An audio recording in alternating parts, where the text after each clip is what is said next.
Welcome back to episode 23 of the Precious Metal Gents podcast. I'm Zan here with Brian. Brian's on the DL with a little bit of a cold here, it sounds like. How you feeling? I don't know. I've been having allergy attacks. I don't know what's been going on. It's been really windy in Wisconsin. And it's been unseasonably warm, and I don't know. I have bad allergies, so I'm all plugged up. We were thinking about replacing you, but decided to just let you run with it. Coming off the PMG series, hope you guys enjoyed that. I think it's renewed or rejuvenated my interest for sure in the reds and greens, which kind of had taken a backseat for me to the 98 and 99. But we've talked a lot about PMGs, so we'll just leave it at that. Before we get into the mail days, I just want to give a plug, an unsolicited plug for Chris Cardi C, his new website, thesmartercollector.com. He put a lot of effort into that website. I've read through it. It's extremely thorough, more so than a lot of the card websites you see out there. And I know he's already looking to improve it and add to it. He's got tips. He's got player profiles. It's a really good resource for anybody, really at any collecting level, to look through. He's got an Instagram page, so check that out. I like Chris a lot. And again, he did not ask me to plug this. I'm just doing it because I think he deserves the attention for the work he's put in. So everybody go check out his website and follow that new account on Instagram. All right, this is our first mail day in I don't know how many episodes. It's been a while. So catch us up on what you've gotten since the last time, Brian. Not a whole lot. I wasn't really looking, specifically for cards. I'll probably have some mail days in the semi-near future, but I did pick one up. I think it was like a couple weeks ago. Again, to a non-Brewers collector, it really wouldn't seem like much, but baseball collectors in general would kind of recognize this. It's the 2005 Red Refractor, or Bowman Chrome Red Refractor out of 5, and I believe it's the first time that the Topps products used the Red Refractor out of 5. I think it was the first. I think that's right. I look back and I didn't do like any extensive research with it. I just always thought this was the first use of the 5, just because I know with the Braun. But I always like the 2005 Bowman Chrome baseball set. I love the refractors in that set. Any color, or just the regular refractor, they just have like just a different shine to them. I guess I always like the 05 set because of the Braun rookie, and that's one of my favorite cards. But this Jeff Jenkins, it's just kind of a cool pose. Looks like spring training or something, just kind of chilling. But I'd like to get more of the Brewers from that set. The Reds, I think what's interesting, I was always interested with the Reds. I never really bought a ton of them, but they're cool because they're out of 5, but it seems like they don't get the same amount of love, even from baseball collectors, the same amount of love as the golds. And it's just that kind of plays into like the legacy of the parallel itself, of the gold parallel. It just dates way back, and people just seem to flock to that. And then when you look at like the oranges, it's kind of like the middle child in like a family of 3, right? You got like the reds are more collectible, and then the golds are like number 1, and then it's like that middle one where it's less than the golds, but it's more than the reds, and it doesn't know what to do with itself, and it can't get any love. So gets fewer cool Christmas presents. Yeah.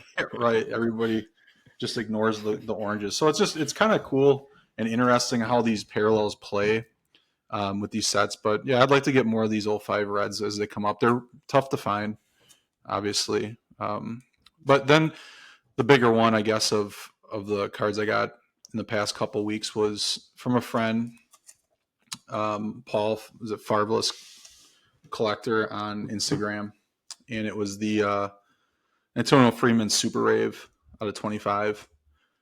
Really cool card. These Super Raves, I'm not like crazy about this set, but I have 2 now. I'd like to get the 5 eventually, but I think they look so much better when you have the name, when it's a longer name. It just takes up, it adds more to the parallel, because it really is just the gold coloring on the font. So, and it's just a cool pose, and it's typical 90s. So it's just a really cool card. Yeah, that's nice. And just to quickly go back to the Reds, those have definitely gained a bit of traction over the time, especially the 08s I know are big for a lot of people, especially in basketball. Makes you wonder whether some of the out of five stuff now, like Optic and Select, do the green, which sell for less than the gold. I know Prism Gold Vinyl's taken off, but Prism's also got like I think the green shimmer, green disco out of five. Not that those will take off, but it makes you wonder what out of five stuff may endure. So I picked up a few things since the last time um, we talked. I got a couple Bagwell cards, a 98 Legacy Row Zero raw copy, and 98 Centurion, Finest Centurion Refractor, which are out of 75.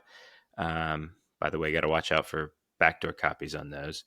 As a quick aside, if you are in the market for one of those, you have one of those, the first number before the out of 75 should be 3 digits, not two. If it's 2 digits, it's a backdoor copy. But anyway, I resolved, or I guess I decided to confine a lot of these common Bagwell cards to mags or binder, and I won't get rid of them that way. But if they're in slabs, I see them and I might put them up for consolidation. So this is kind of a way to get me to keep some of the out of 100 stuff that I really like, and not touch it during consolidation.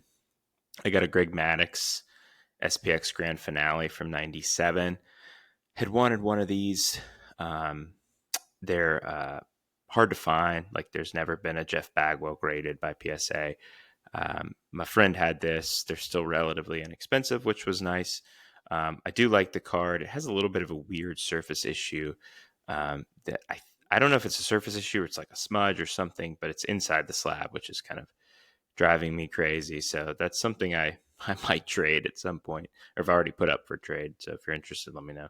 And then finally, 97 Skybox Premium, Terrell Owens Rubies PSA 8.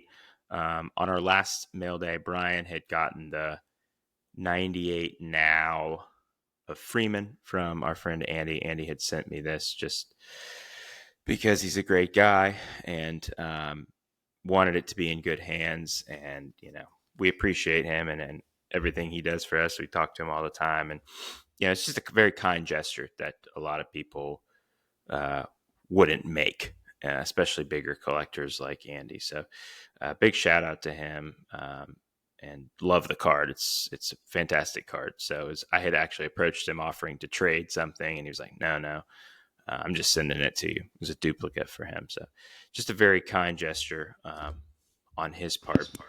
I don't want to speak for Andy, but I just wanted to mention this from what I seem. It seems to me from talking to him for a while and being friends with him is that Andy views the card collecting hobby as what it truly is a hobby. Like it's fun and it's supposed to be something that's fun, and to him it's fun.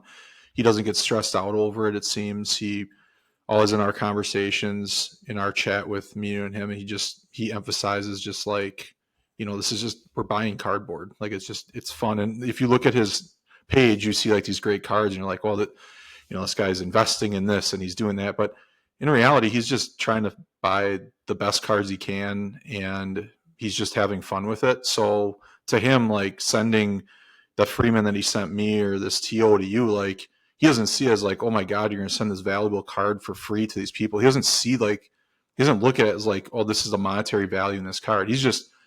He'll move cards to buy a card because this one's cooler now than the other handful of cards. I mean, he's just trying to get the best collection he can. He doesn't really see the dollar signs with it. And that's, just the way he collects and the way he is, and he's genuine about it. Yeah, absolutely. We love Andy. And his Barry Bonds fanhood is a good segue into our next segment, Card of the Week. 98 Metal Universe Precious Metal Gems Barry Bonds PSA 6 sold about 3 days ago on eBay. Hoodies Collectibles was auctioning it off. Sold for $20,100, which is a lot of money, no question about it. But one of the reasons I actually chose this card is that in this 90s space where everything is seemingly increasing from sale to sale to sale, this bonds actually has decreased in price. Now, it is a PSA 6, but still, a PSA 7 had sold 2 months prior in August on Fanatics Premier for $30,000. And even a year ago, a vault purchase on Fanatics in September 2023. Same thing, PSA 7, different copy, $29,000. And this is not a card that surfaces that frequently. I do see it, at least in public auction or public marketplaces. I do see it a lot on Instagram. People moving them, transacting them. And it makes me wonder. I'm interested to hear your thoughts on this. I've seen a ton of Bonds cards lately. 99 PMG, 99 rubies among the chief offenders that really should not be popping up as much as they're popping up. And I wonder if there's a component of, man, all these high-end Bonds cards are surfacing for what it seems like 6 months straight. Does that, impact the psychology of a buyer or a collector to say, man, maybe these aren't as rare as I thought they were? Even if they are, um, is it one of those situations where maybe we're going to see them all sell now and then they don't sell for several years? It's just the bonds market is not, it's not like any other baseball player's market right now. Not Griffey, not even Jeter. It's just these high end cards keep selling, or keep appearing. And so I just have found that really strange. We don't see a ton of big cards, especially 98 PMGs, that go down in price. And that's a 1/3 pay cut right there. So what do you think about the bond stuff? I mean, is this just influenced maybe by, you know, other cards surfacing, or what do you make of it? Couldn't really speak to why. I mean, they're popping up. I think like we were having a conversation, you and Andy actually a couple days ago about like the Jordan cards and how you just when you see a card or see types of cards of a player, a popular player pop up so often that it kind of like loses its luster for you. And I was trying to think of like what's the psychology other than the fact that like I'm a Brewers fan and a Packers fan and like maybe some of these obscure players, but like I'm fans of them. What like why do I choose or even you choose like with Bagwell like more obscure players kind of to collect? And I think like the psychology, whether you know it or not, it seems to be like, well, I can like I don't see these cards pop up that often other than when I'm buying them. So it's something that to me it's like it's kind of cool to see. You don't see them very often.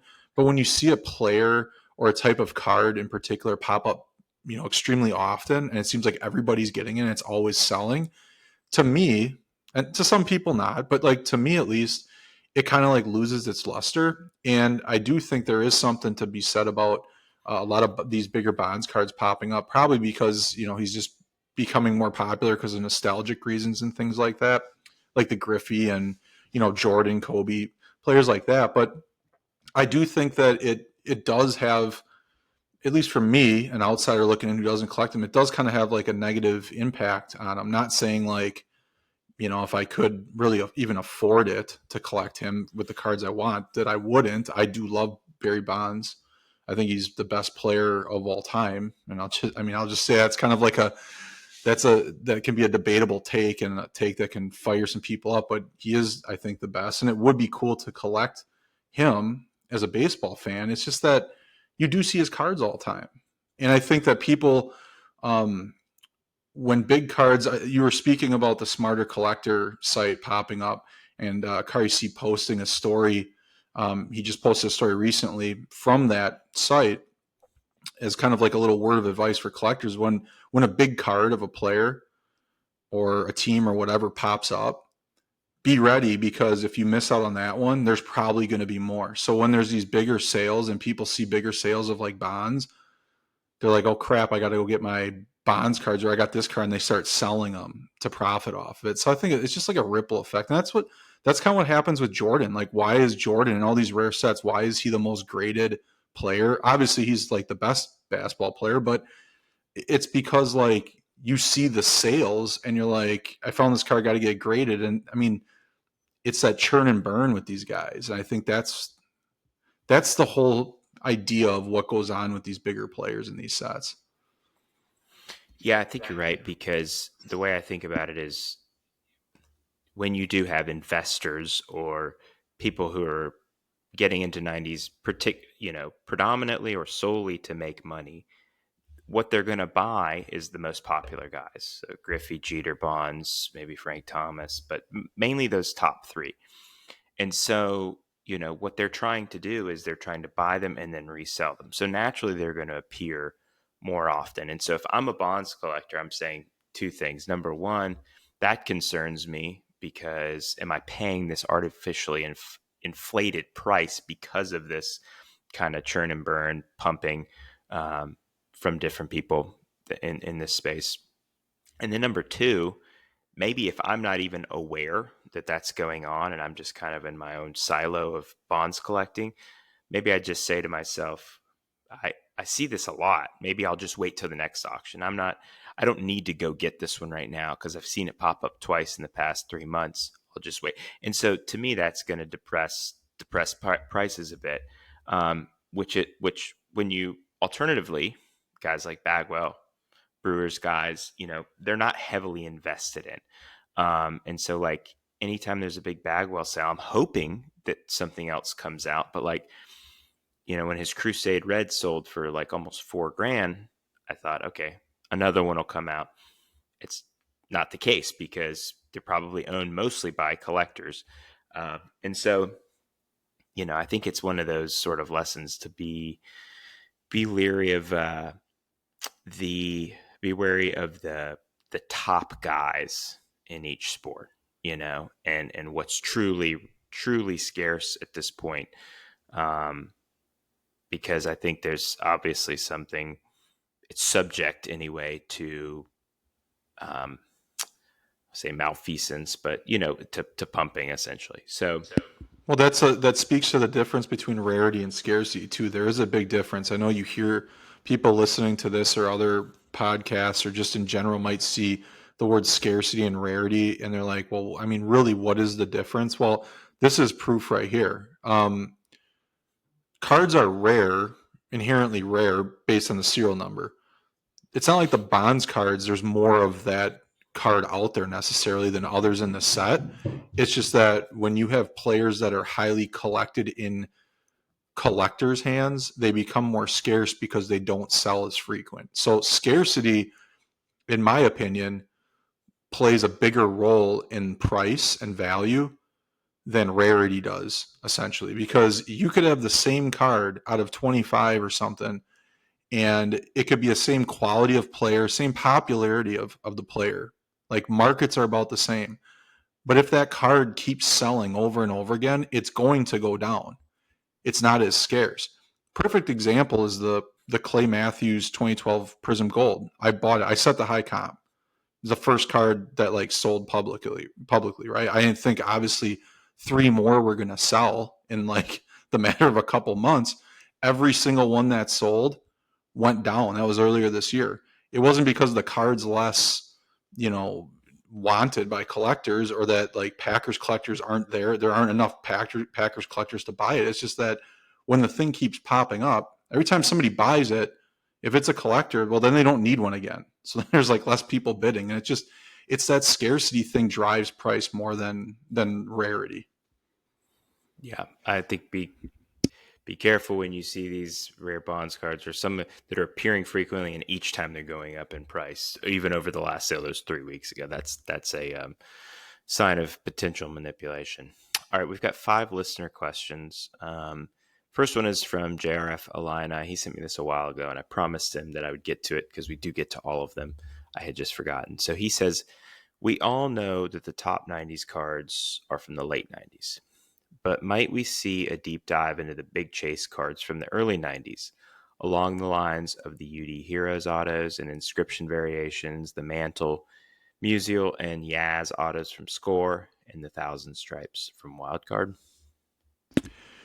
Yeah, I don't. It's a great question, and I think we in the near future here we need to do an episode on those because that's when I first started getting into cards in the early '90s, like '92 to '94 ish. I remember a lot, and those cards are really cool. I mentioned to you before we started recording the Donruss Elite stuff, and being at a 10,000, and somebody would look at that now and be like, "Well, that's junk," but you have to understand that there were so many cards printed of the base set. So like to actually pull it on like an elite copy out of 10,000 out of a box was, I mean, it was essentially impossible. It was a lot harder to pull that than like a card out of 25 in Prism right now. I mean, that's way easier than pulling that 10,000, just because if you look at the sheer volume of base cards that were printed in those boxes and of each player, it was insane. So anybody will tell you that has as big on the early 90s with the elite stuff and even the higher serial number stuff, it was just as hard, if not harder, to get some of those chase cards in those boxes because of the sheer volume of base cards printed. And I guess right now, like if you looked at, if you combine like all of the, there's less sets first off in those early 90s and there was more competition. So um, if you took like all the parallels and all the cards that are printed in like the ultra modern basketball stuff, I mean, it's probably close to equivalent to like the same that's printed in the base cards of the 90s. There just wasn't many parallels or inserts. So it really is like equivalent and balances out. So people make fun of the, the junk wax era all the time, the early 90s stuff, and act like these cards are junk. But again, like he mentions in here, those UD Heroes autos, like those are huge cards. Those are early, I mean, on card autos of greats. And it's like people want them. They were big inserts at the time and they were extremely tough to get.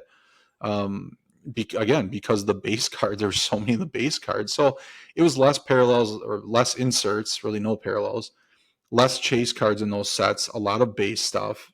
And the only difference now is that you have the same amount of, if you want to call it junk, it just high numbered parallels and base cards printed, and you have less of the really good ones anyway. So it's really equivalent to what's going on now. And I'd like to do a show about it and talk about it, like the wild card sets and some of the Mike Kramer cards of the past. I mean, he was really a genius when it came to card designs and really a guy that kind of paved the way for some of the stuff we see now. So I think it would be cool to do an episode about that and talk more about those cards and do a deeper dive into that. Yeah, I agree. Let's save our remaining info for that episode. What's our who's our next question from? It's from at Insta _account _haver. Although we all do not collect 90s basketball, how would you hypothetically approach collecting it?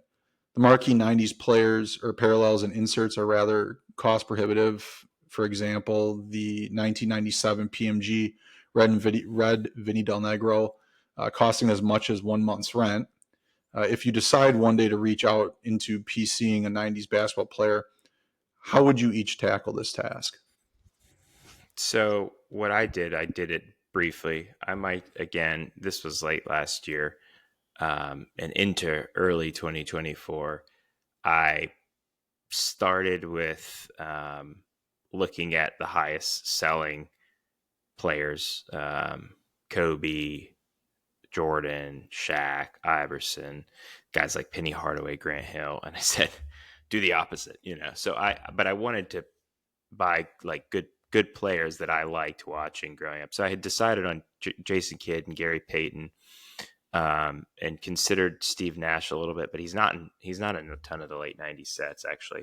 But what I did was I went through a lot of the inserts that I like from that era and saw whether Kidd or Peyton was in the set.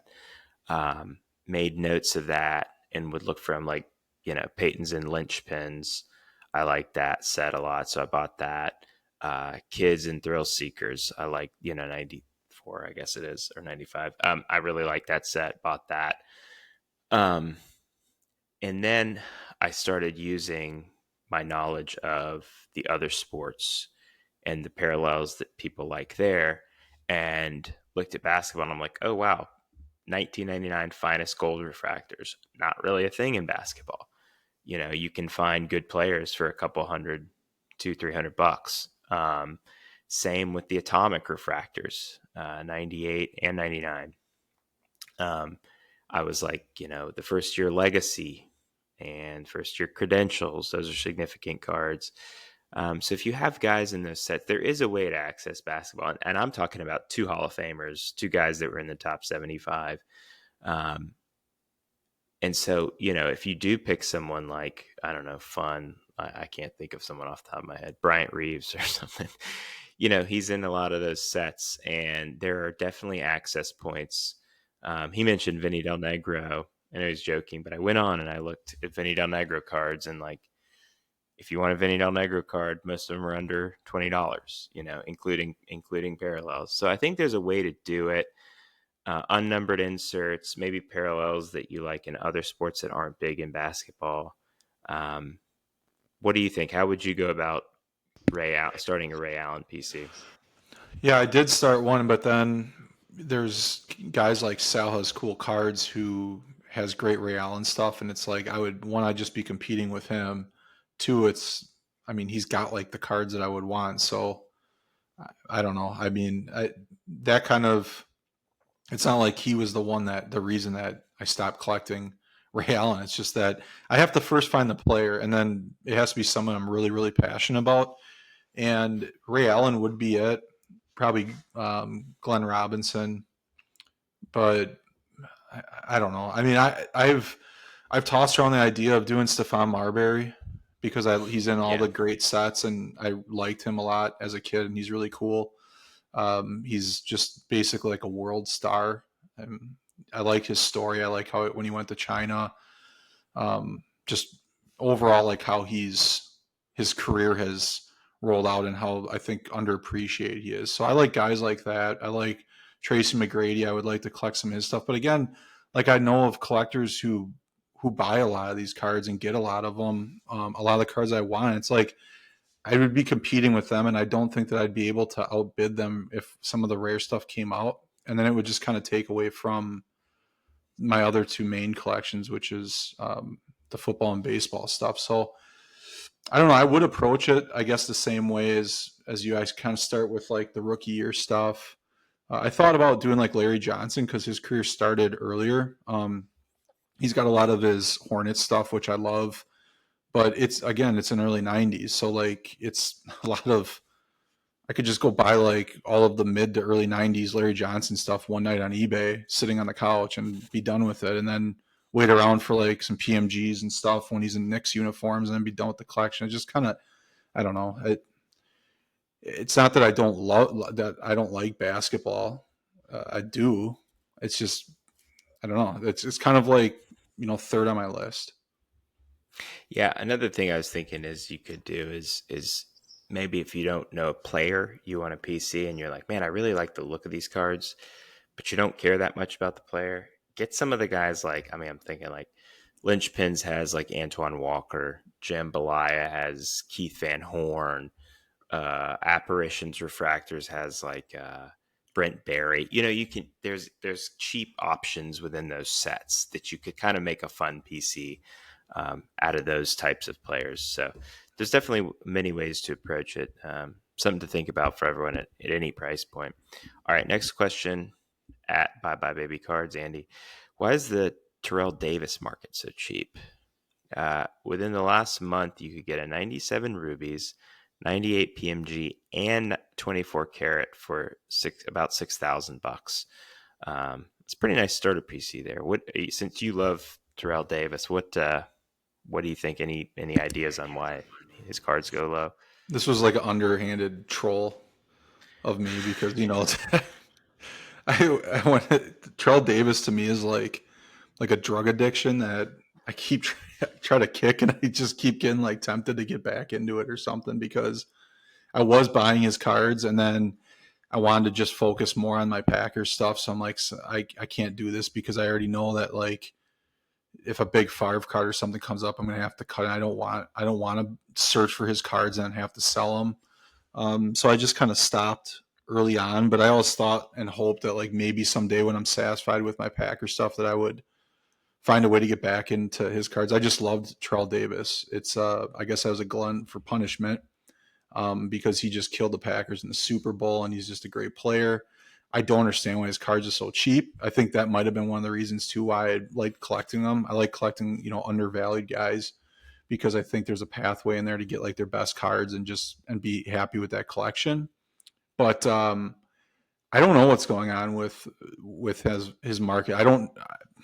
I mean, it's not like the Broncos fans or collectors are like they aren't out there. I mean, the Broncos are a pretty popular team, and there's a lot of fans and collectors that are passionate about it, just like, the Steelers, the Packers, teams like that. He's one of the greatest running backs to ever play. He had basically a Hall of Fame career in 4 years, and like beyond a Hall of Fame career. I mean, he was just an absolute dominant player. It's not like, I mean, he has the nostalgia, he has the player dominance, a big team fan base. I really don't know how to answer the question other than the fact that maybe he's a running back and he didn't play for that long. So like if you weren't around during that era, you don't you don't see highlight reels of Terrell Davis, even though there should be because he was a monster. But you just don't see collecting isn't about like who's best or like if the player's good or if the team is like successful. It's about like how popular the player is to people buying cards. It's as simple as that. He's not as popular to people that buy cards. He's just not, because he's not pumped in your face like other players. Barry Sanders, great player, awesome. He's all over the place. You go on YouTube, you find million highlight reels of him. He has flashy plays. Everybody loves him. He's exciting, nostalgic, blah, blah, blah. Charles Davis, there's none of that.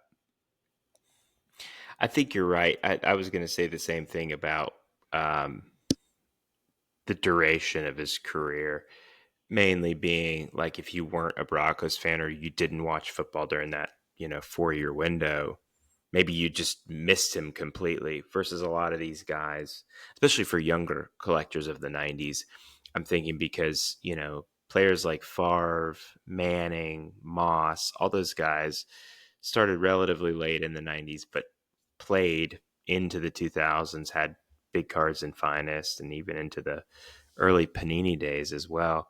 And so that's really the only thing I can think about, as well as the fact that maybe, there were a lot of good backs during that time. And I know he was probably the most dominant of them, but you had Sanders, Smith, still had Hall of Famers like Curtis Martin and Jerome Bettis, heavily collected players like Eddie George. You had really good players like Corey Dillon. There was a ton of it was a big time for running backs. So maybe that's part of the reason, is that there were so many good running backs. But I don't know. I mean, again, if you like Terrell Davis or followed his career, perfect opportunity to maybe get into his cards for relatively and cheap. This next question is from @Cardboard Insights. We hear all about consolidation in today's hobby. People sell cards to find other cards. This is all well and good, but what if you're just starting out and there's nothing to consolidate in your collection? If starting to collect today and wanted to collect rare 90s, what initial startup sum would you grant yourself to start buying cards? By some, I think he means like setting money aside, or like what would you start with, Mm-hmm. I assume. Would you start with lower and cool 90s? Would you sell other assets? This question could also apply to collectors who have consolidated down to very few forever cards and need a cash infusion. Yeah, this is an interesting question because it's universally true for anyone getting into '90s cards who doesn't have this huge budget like most of us don't. Um, so basically, what I did was sought out the inserts, the higher numbered cards, and then cards out of 250 or maybe 500 numbered base cards, just that I like the look of. And as you just accumulate those, $20 here, $30 here, those add up. And then you see a card that's out of 100, and you're like, oh, okay, I don't have any cards out of 100. Well, this one's $100. Well, I've got these 3 cards here that can get me $120. Maybe I'll sell those. It's a patience thing. It's an accumulation thing. You can't go out necessarily day one and buy a 98 PMG. You have to give yourself time. In regards to what initial startup sum that you would grant to yourself to start buying cards, it's a tough question to answer because it is so relative to what the person's status in life is, income, family, what other bills do you have to pay. again, drawing back to the smarter collector, I think Chris either has or will have an article about, what percentage of your net worth should you be allocating to cards, or is comfortable. So it's hard to say, but obviously, whatever disposable budget you have for cards before you get into 90s, assuming that's um, something that you can, afford, just keep the same budget. Maybe you can increase it a little bit, but don't push yourself outside of your comfort zone. Would you sell other assets? I think it depends on what the assets are. Obviously, don't sell your home, don't sell your car, and even on a smaller scale, don't move out of.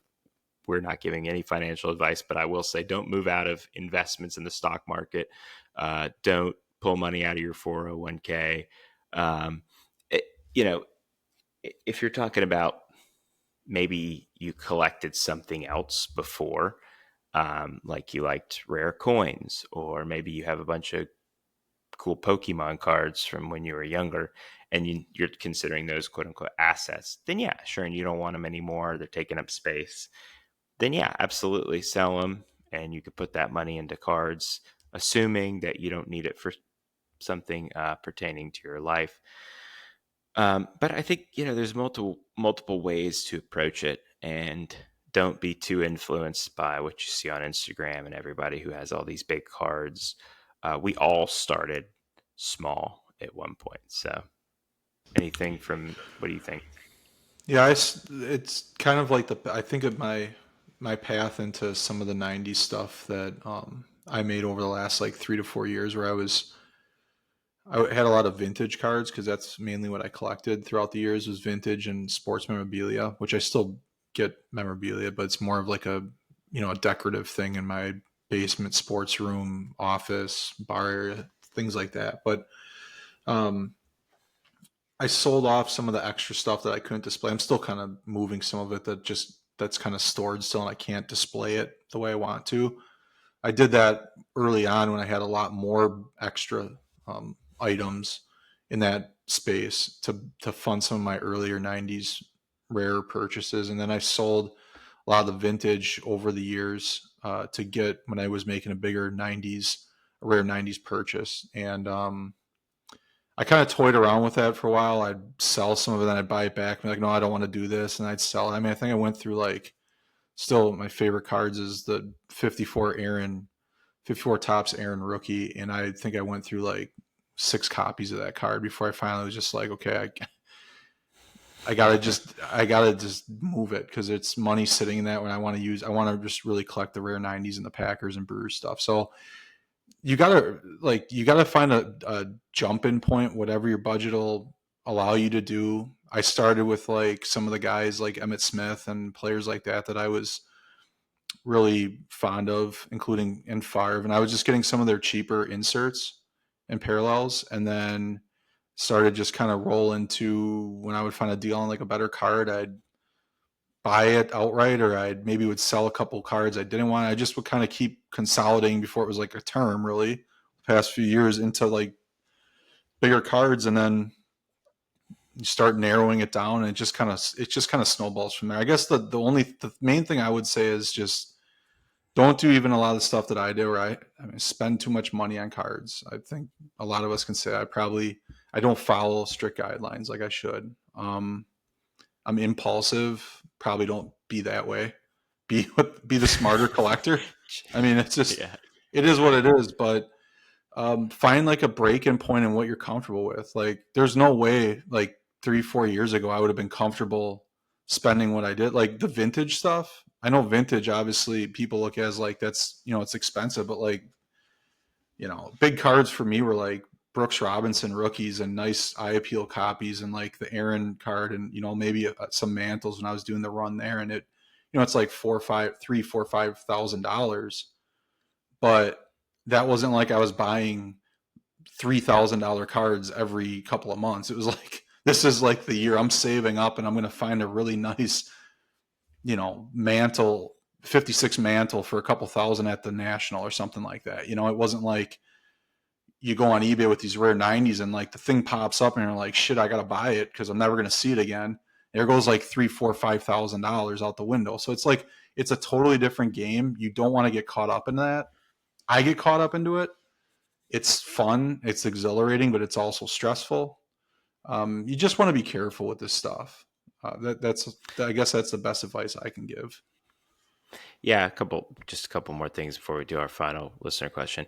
If you, it's worth contemplating opening a separate bank account within your bank accounts and maybe keeping your card money in there if you can stick to it, whether that's, I don't know, maybe like 5% of pay, 10% of a paycheck or whatever you can afford, and keep it as like a disposable account for hobby related things.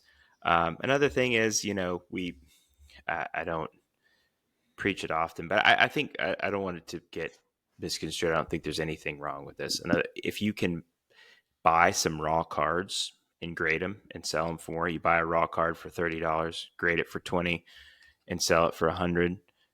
As long as I have no problem with people who do the work and take a little bit of a fee on top of it, so long as they're not unreasonable. So if you have the time to put in, that's a good way to build up the more card money. I don't have it's usually going back into the hobby if you're doing that. So there's multiple ways to attack it, and if anybody wants to talk about it more, just message one of us. All right, last question at Drake's PC. Firsts are significant in the hobby. First sets, first appearance of an insert, parallel, etc. What are some inserts or parallels in the 90s, 2000s, and Panini era where you prefer later releases that aren't the first, and why? Well, at the '90s, the first thing that comes to mind would be, I guess the arguably the later essential credentials. So, like if you're doing, I guess the '98 or '99s, I think even I love all the years, the '97, '98, and '99. But I guess like if you had to put me to the test, I would say like probably the 90. I think the '99s look the best. '98s are the more valuable set, but the '97s are the first. They're still really cool looking, but again, they're not as rare, scarce, or valuable. So you could target those. People could argue that the later PMGs, the '98s and '99s even are better than the '97s, like in football, maybe basketball. I don't know. So there's arguments to be made there. It's really personal preference. I could see and understand anybody's point of view with those. For 2000s and Panini era, I would just 2000s. Like I don't know what you would consider early on. Like the early 2000 and 2000, like 1, 2, and 3 Bowman Chromes, like in football or something. They're cool, but I don't think they get really that great until you get like 2005 and like when the superfractors hit and stuff like that. So it's tough with the early 2000s. Panini era for sure. I was talking to you before we got on here. If you're just thinking about football, I'll just talk about football in general with the Prism brand.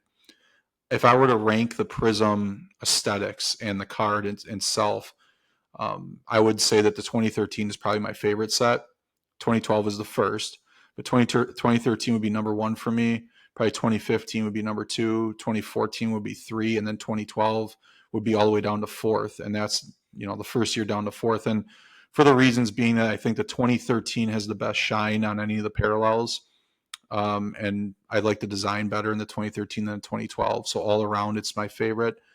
2015, I think, has the best photography and best design, has a better design, in my opinion, than the 2012. So I put it at number two. 2014 gets a bump from me over 2012 just because I love the black finites and the golds. And I think the golds and the black finites look better in that parallel than any other year, especially the 2012. So it gets a boost from me there. And then the 2012 would be fourth. So those are, three different ways that I would probably answer that question. Yeah, it's a good one. I mean, I think in the 90s, it's actually somewhat easy. Like, I think 96 select certified, the mirror golds, right? They started with defined print runs. 95 is just kind of undefined print runs. The 98 credentials, like you said, 98 platinum medallion, 97s were unnumbered in every sport, but I think, generally suspected to be around a print run of 200 ish. Um, I think you can, 97 PMGs are very significant, no question about it. But maybe you say 98s are more significant, you like them better. I don't know. Um, when you get into later years, uh, you kind of tackled 2000s, but Panini for me, I was big into when I was collecting Panini. I was big into the inserts. So I like the 2020 stained glass, 2020 and 2021 stained glass out of Prism better than I do the 17 and 18, although I do like the 17 and 18. There is in Mosaic stained glass also was an insert that I think they improved in subsequent years after 2020. Panini Phoenix, which is not a huge product, has an insert called Phoenician that I really like. It was horizontal in 2020, and then they flipped it to vertical and kind of improved that each year. So I think they've been doing some things where they keep the kabooms relatively similar, downtowns, same deal.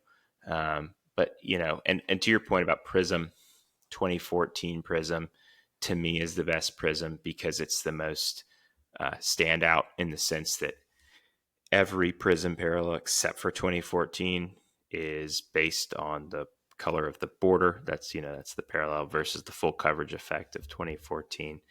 But Drake is right. Firsts have their place, and so personal preference doesn't always mean it's more significant or sells better. So that's something to keep in mind. Well, let's conclude this episode with call it a main segment. That's really just sort of a discussing some talking points and sort of our maybe goals or just thoughts on our current state of our PCs, plus what are we thinking for the last 2 months of the year. And of course, when it comes time, we'll do a sort of a 2025 preview, 2024 recap towards the end of the year. But for now, I guess up to date in 2024, what would you say are like the major changes that you've made in your collecting habits generally?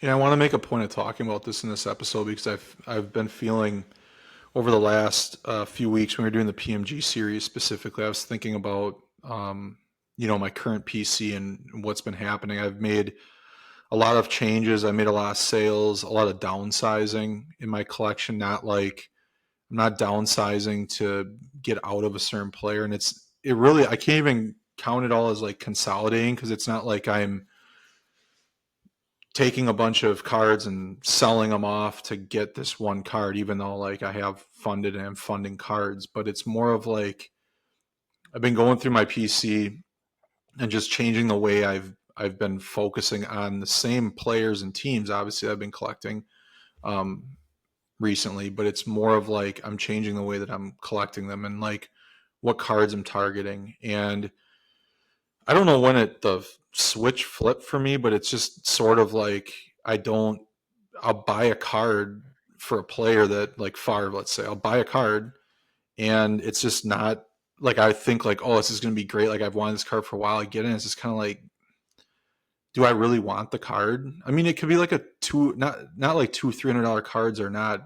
It's nothing. I mean, that's $200-$300. It's just that like I start to think like, well, why do I have this? I mean, it's just I don't know. I really just want. It doesn't have to be the best cards of like Favre, but I'm trying to get like the ultimate best collection that I can get for each player or team that I'm getting. Certain players, I can get literally the best card because it's affordable. Favre, like I'm never going to be able to afford the best card, like the Gem Masters that was just showing Waldorf, like that thing. I'll never get that card, but I can make a list, and that's really where it starts. Making really focused lists for me. I started doing that the last couple of months, and that's really driven where I'm at. Like I make a list, it has like 50 cards on it. I'll come back to it the week later. I can knock off like 10 cards and say, no, I just really want 40 of these. And then eventually now the list is down to like, I think it's like 24 Favres and then 5 superfractors. So like 29 cards where it started off as like over 50. Same thing with Rodgers. Like I've knocked it way down. So like I've I've tried to really just focus, and it's more so for like my mental state of mind, in the way I focus on collecting. I get too stressed out when I'm like, I have these huge lists and I got saved searches and they're popping up all the time. It's like, I got to buy it. I got to buy it. And it's just, I can't do it anymore. And I really just, when I do it, it's more of just like a mail day. I'm getting a car and it's like, it doesn't even, that card sits in the box and it's, I look at it every once in a while. And I'm just like, well, I don't know. I don't really need this. So I want to have less mail days. I want to have better mail days. And I want it where every time I get a card, I'm like, yep, I'm glad I got that. Like, that's never going anywhere. I hate selling cards. I hate it. Um, I only really do it just because I have to. I'm not rich, and it's a mental thing for me. So the biggest change, I guess, for me is like the mindset, my habit of not wanting to buy cards all the time. I want to like be in the hunt for cards, if that makes sense. So like I don't get off on the buying of cards. I really want it to be like the buying is just the essential thing to get the card in my collection. It's more of like the hunt is what I really care about, and then appreciating the card more when it's already in the collection rather than just like getting excited over the mail day. That's a lot, and that's I mean, yeah, very good perspective on things. It's something I think that I know I've struggled with. Everybody probably does that. So I've tried to implement a few things. Like at the beginning of 2024 was just insanely hectic with things coming available, like the Pedro collection, and all those like really nice Pedros coming out. It's awesome that I have them, but like it was a real stretch for some of it. Um, the Favre 98 PMG and the Bagwell Gym Masters, all that plus the Pedro and other cards hit before May, and it's just like a lot to. It's stressful, like you said. But so slow down a bit. One thing I've been trying to practice recently is like I see a card on Instagram and I'll message immediately. Is that available? It's a great card. But walking away in sense of saying, hey, even if you talk about, hey, can I think about it for a bit? And then I've started to try to develop this ability to kind of imagine owning it and what it will feel like in terms of owning it and then thinking, okay, if this big card comes available, is this going to be the first thing to go? I did it. It's happened to me recently with a couple of cards that I bought within the past like 2 months. I think I bought them in September. And I was like, wait a sec, these are going to go as soon as I need them to. So why don't I just move them right now to someone who collects and, I can have the money instead. And like you said, paring down the list. And so go back to that real quick, letting go early of cards. So if you not making the deal is great. And you could say, okay, I don't really need this. And then it loses its luster a little bit. And if you continue to want it, then maybe you can go back for it. But letting go early when you do get something and you don't try to make it fit in your collection. If it doesn't fit, cut your losses. And I'm not saying necessarily take a monetary loss, but like don't try to make it fit if it doesn't fit. And paring down the list is a big one. Like you said, you don't have to have every card of every player UPC. You can go for, 5 to 10 significant ones that you like, or fewer. I mean, you could do one or two. It doesn't really matter. But I, like a lot of collectors, have the collect them all approach. And so I'm like, all right, I need to get every parallel of 100 or less of this player, But it really limits your ability to expand your PC into bigger cards of that player or into collecting more players. So kind of like starting to feel comfortable with the fact that I can have 5 Bagwell cards, 5 Guerrero cards, maybe go up to as many as 10, but I don't need them all. So managing, I guess, the amount of things and cards on your list, because like you said, it is stress inducing. It's really nice when you go a week and nothing pops up, it gives you a little time to breathe. So talked about some of the players that are in our PC, but right now, if you had to put together your current PC pyramid, what would it be? So I have it as at the top uh, would be, I think, my Patriots team sets. And the way I look at this is the reverse of what would leave my collection first, right? So the 90s Patriots team sets, the ones that I really want to focus on, those would probably be the last thing I part with, even if they're not the most expensive things. And then right below that would be Favre and I think Pedro and Bagwell, kind of all roughly the same level. Um, and then below that would be Guerrero, and then Terrell Owens, Bruce Smith. But I've thought about like what do I have to do if a green PMG of Favre comes available and it's at a reasonable price, or I don't know, something that would necessitate cutting an entire PC. And I'm like, okay, well, I think I'd have to cut Vlad over Bagwell, Favre, or um, Pedro, and so there's sort of that in my mind of a hierarchy of what has to go first in the event of something big. Now, obviously, I don't want to cut Vlad. I haven't cut him yet, so it's all just kind of speculative. But I think in my mind, that's how I would sort of rank it. What about you? My PC is a little bit different. It's more of like the team focus. So like at the top, I can't really tell you which is more important to me, the Brewers or the Packers, but let's just say both of those, the teams are like at the top in general. They're kind of like the umbrella. And then within each of the teams, the way I have it structured is like specific players. So for the Packers, it's Brett Favre and Aaron Rodgers. It's Favre number one, and then Aaron Rodgers maybe a step down, and then it would be probably Clay Matthews, and then Amon Green, Devontae Adams, guys that I'm trying to get I'm sorry, I'll go back. Freeman before Devontae, then Devontae, and then like kind of those players. I kind of piece together the team as more of like significant players. Where Favre and Rodgers are always going to be the highest up, and then right below that's going to probably be like Freeman and Amon Green, and then I'm going to have the guys like Clay Matthews and Adams and some other, in the area of like I'm looking for significant Packers players other than like Rodgers in the 2000s, if that makes sense. So like big Mm-hmm. cards of significant Packers really in the Panini era, and then and superfractors of significant players. So like maybe if like a superfractor of like Greg Jennings or Jordy Nelson or something popped up randomly, even though I don't collect those players exclusively, like I would probably buy it, like just to have one card of theirs, like a big card. So I'm looking for stuff kind of like that at the bottom of the Packers pyramid.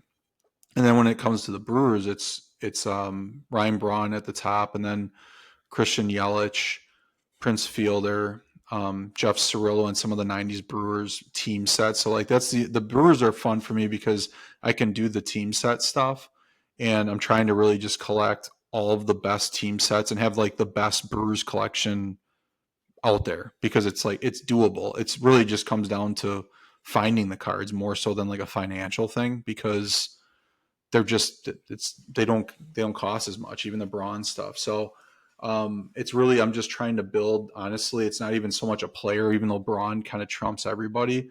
It's more of just um, it's more of finding like the trying to build the best Brewers collection possible and getting every one of the best Brewers cards. I have every vintage Brewer card in binders, like all the '70s cards, um, starting with 71 tops and then moving forward. So it's really just buying Brewers cards. I don't have any non-team players at this point. I've cut everything else out. Like I had a pretty extensive Warner PC, and that was sold earlier this year, and that was kind of the last of the non-team sets. So I would consider myself a team collector, and my PC kind of runs through them. I don't think I'm going to add much more to that. I get the itch, like I talked about with the Terrell Davis stuff. I get the itch to add a player or something because it's cool, but I just really don't want to do that. Like I kept a couple of CC Sabathia cards. I mean, he was a brewer, but he'd be the only one that I would probably buy. Like, I talked about the 2005 red Bowman Chrome red. If that popped up or something, maybe I'd buy a few, Cleveland Indians CC Sabathia card just because I like them, but really not trying to branch out much more than that. It's interesting. I always love hearing about the way people have structured their collections or the way they view them, whether it's through the lens of player, team, time period, and then within that time period, player and team, kind of like you've developed. And I think, the concept of a hierarchy in general or pyramid or whatever you want to call it is not necessarily meant to create rigidity within your collecting habits. I think, on the contrary, it actually can inspire you to think about your collection in a creative yet critical way, and help you make difficult decisions, when it comes time to do that. So if you haven't ever tried that, write it on a piece of paper, just draw a pyramid and see what you come up with. I'd be curious to know. Send it to me. I'd like to see. All right, let's close this out. I think you talked about kind of the pitfalls and things we've encountered over the past year and even recently. So, you have any goals for the remainder of 2024? Any last second pickups? Anything you might cut? What are you thinking for these last 2 months? I think for me, it's probably going to be, we'll finish. I have a couple cards that are sitting with fund your cards right now that I pay those off. And then I'm really not trying to, I hope nothing else that I really need. When I say need, like I'm really looking, like I'm in the 1-on-1 territory, like the finite superfractors, super rare farms. Like I hope those cards don't pop up the rest of this year because I don't want to have to, I don't want to have to buy them right now. So I'm hoping, actually my goal is to get through 2024 without having some of those big needs pop up and just get the cards done that I funded.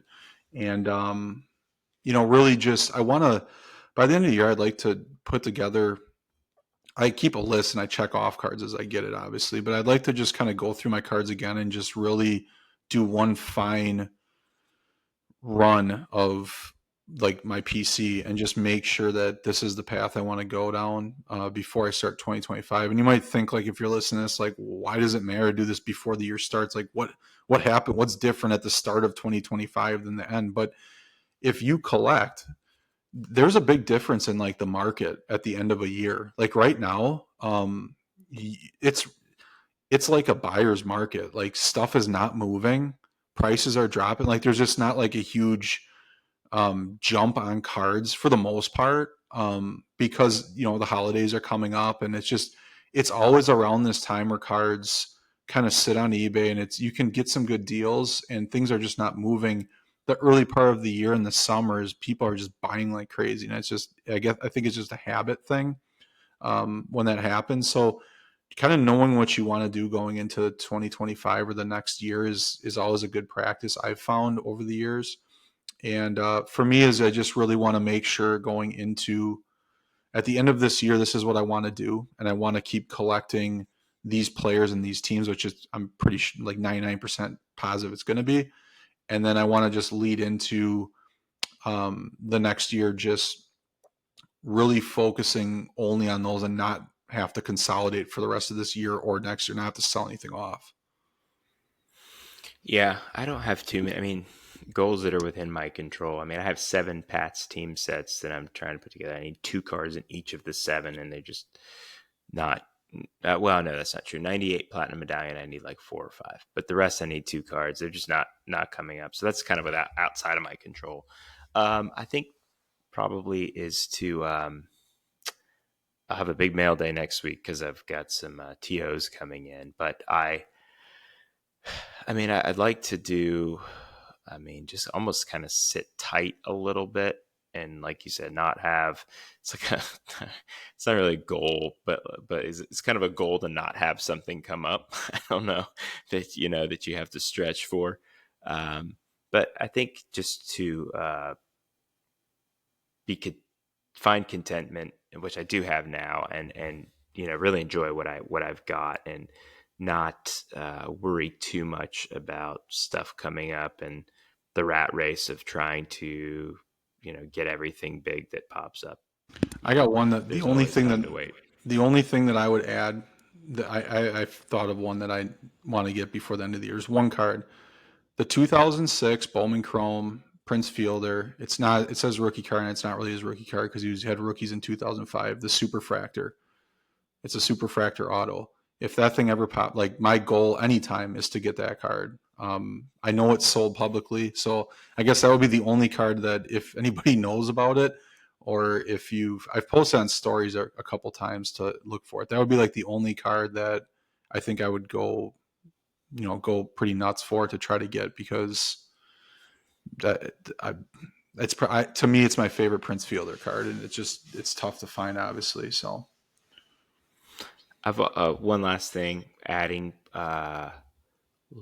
binder cards, lower end yeah, players from some of these nice sets. Like I bought yesterday a Jason Kendall 97 essential credentials and a Brian Giles 99 essential credentials. So stuff like that I can throw in a binder mag, guys that I liked watching in the 90s. So stuff like that maybe to just to have, and I don't know if I'll keep them forever, but I'm at trying to least throw a putting binder stuff in a together of the binder. Brewers. I'm trying to get the Brewers gold binder done. So that's I guess a goal too. I want to finish that off. I got my favorite 2000s Brewers gold runs with Braun Fielder, all those guys, Giovanni Gallardo.